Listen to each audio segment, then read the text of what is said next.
Bus stoppage থেকে তাদের গন্তব্য দিকে যাত্রা করতে পারছে। শৃঙ্খলার সাথে বাসগুলি আছে এবং যে বাসটাই আসছে যাত্রীরা অপেক্ষা করছেন টিকিট কেটে এবং তারা নিয়মিতভাবে এই স্টেশন ছেড়ে যেতে পারছেন। হয়তো আজকে সরকারি ছুটি অফিস করেই হবে, সেই কারণে বিকেলে হয়তো সন্ধ্যার দিকে চাপ বাড়বে। সেই বাড়তি চাপ কিভাবে মোকাবেলা করা যায়, যাত্রীদের ওই বাড়তি যখন চাহিদা থাকবে টিকিটের এবং বাসের, সেটাও কিভাবে তারা ফুলফিল করবে সেই ধরনের প্রস্তুতি আমরা দেখলাম যে তারা নিয়েছে। যথেষ্ট সংখ্যক বাস এখানে স্টপেজে রাখা গিয়েছে, যত্রতত্র পার্কিং নাই, শৃঙ্খলাও আছে। আমি মনে করছি যে একটা স্বস্তির নিরাপদ ঈদ যাত্রা এবার আমাদের জনগণ আমাদের বাস স্টপেজ অথবা ধরেন ট্রেন স্টেশন অথবা লঞ্চ স্টেশন থেকে নিশ্চিতভাবে পেতে চলেছে। জি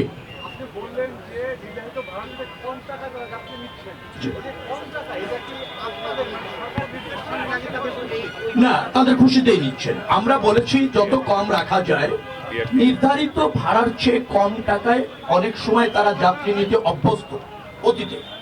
কারণ যাত্রী যখন চাপ কম থাকে, যাত্রীকে আকৃষ্ট করার জন্য নির্ধারিত ভাড়া থেকে 100 টাকা কমে তারা এই সার্ভিসটা দেন।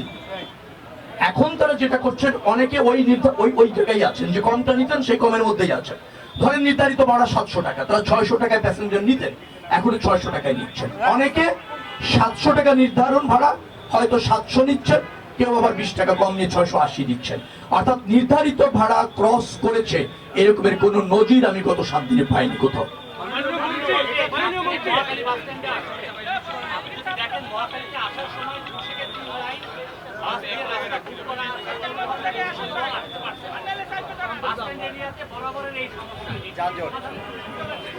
সুযোগটা থাকা উচিত, কিন্তু আমাদের কিছু লিমিটেশন, মানে যে হারে যাত্রী এখান থেকে যাবে, বাসের যে সংখ্যা, সবকিছু এই স্টেশনের মধ্যে সব বাসকে পার্কিং করার সুযোগ দেওয়া যাচ্ছে না। পর্যায়ক্রমে ঢুকছে, একটা বাস ছেড়ে যাচ্ছে আরেকটা বাস ঢুকছে, 10টা বাস ছেড়ে যাচ্ছে 10টা বাস ঢুকছে, এখানে কিছুটা বিড়ম্বনা আছে।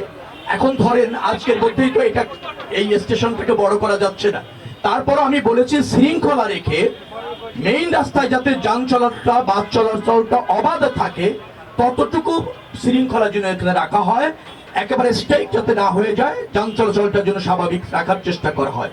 সেভাবেই আমরা 2-3 দিনের মধ্যে এটা ম্যানেজ করার চেষ্টা করছি। আশা করি আমরা সফল হব। আইন শৃঙ্খলা রক্ষাকারী বাহিনী তৎপর আছে, ভলেন্টিয়ার আছে, বিআরটি এর এবং মালিক সমিতিরও আছে, পরিবহন শ্রমিক সমিতিরও অনেক ভলেন্টিয়ার আছে। তারা সবাই সমন্বিতভাবে কাজ করছে।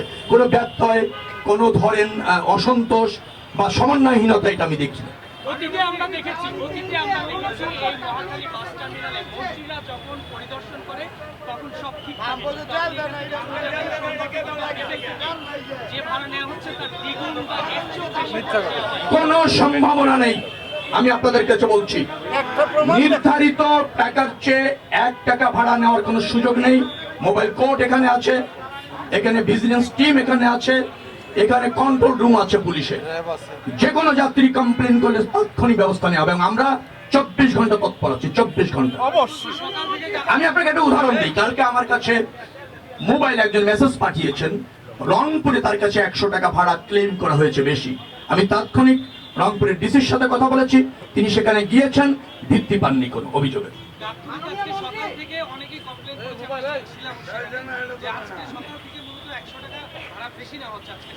আপনি কি নিশ্চিত এটা নির্ধারিত ভাড়াচ্ছে নাকি আগে নেওয়া ভাড়াচ্ছে? আমি একটু ক্লিয়ার করি আপনাকে।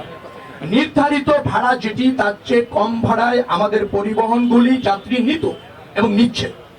আগে হয়তো ধরেন নির্ধারিত ভাড়া ছিল 700 টাকা, অনেক সময় প্যাসেঞ্জার না পেলে 500 টাকাও তারা নিয়েছে। এখন 600 টাকা যখন নিচ্ছে, সে মনে করছে আগের চেয়ে 100 টাকা বেশি নিচ্ছে। আমি নিশ্চিত এটা নির্ধারিত ভাড়ার চেয়ে বেশি না, আগে নেওয়া ভাড়ার চেয়ে হয়তো 100 টাকা বেশি।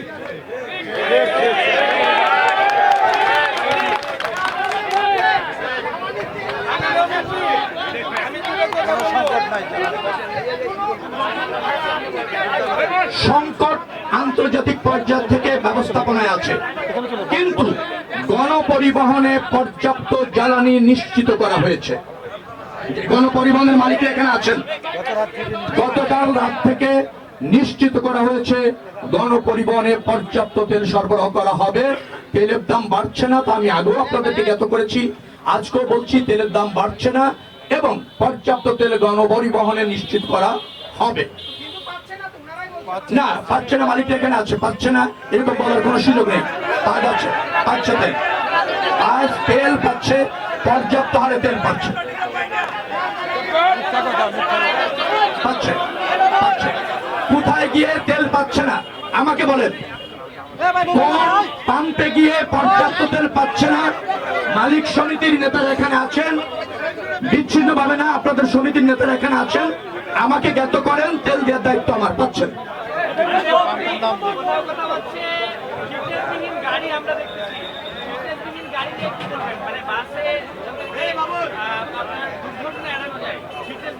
না? কোনটি ফিটনেসবিহীন গাড়ি একটা চিহ্নিত করে আমাকে জানান।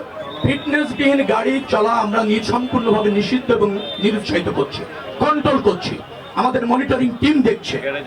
আবার গ্যারেজে গ্যারেজে গিয়ে আমরা সতর্ক করে আসছি যে তড়িঘড়ি করে কোন রকমের চলার উপযুক্ত করে কোন গাড়ি হাইওয়েতে জনগণকে পরিবহনের জন্য দেওয়া হবে না।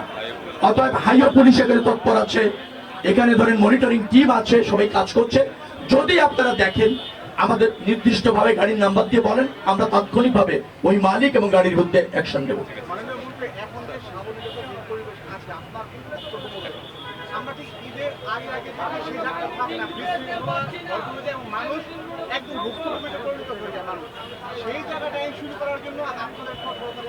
আমাদের তৎপরতা রয়েছে, আমরা অ্যাক্টিভ আছি, আমাদের সর্বশক্তি প্রয়োগ করেছি।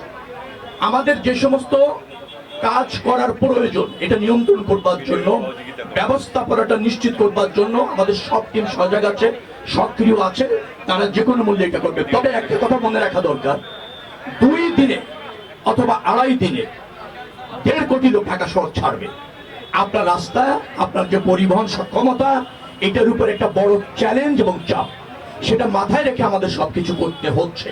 মনে রাখা দরকার, পৃথিবীর কোন শহর নাই 2 দিনে 1.5 কোটি লোক ডিপার্চার করে। খুব কম শহরই আছে যেখানে 1.5 কোটি লোক বসবাস করে। তো এইরকম একটা উৎসব আমরা গ্রামে গিয়ে উদযাপন করতে এই জাতি হিসেবে অভ্যস্ত, সেখানে বাড়তি চাপ থাকে, কিন্তু তার মধ্যে মনে রাখবেন আনন্দও থাকে বাড়ি যাওয়ার। আমরা এই সবকটাকে সমন্বয় করতে চাই, সক্ষমতার শতভাগ দিয়ে যাত্রী সেবাটা নিশ্চিত করতে চাই। ধন্যবাদ সবাইকে। মিডিয়ার সহযোগিতা চাই, মিডিয়া।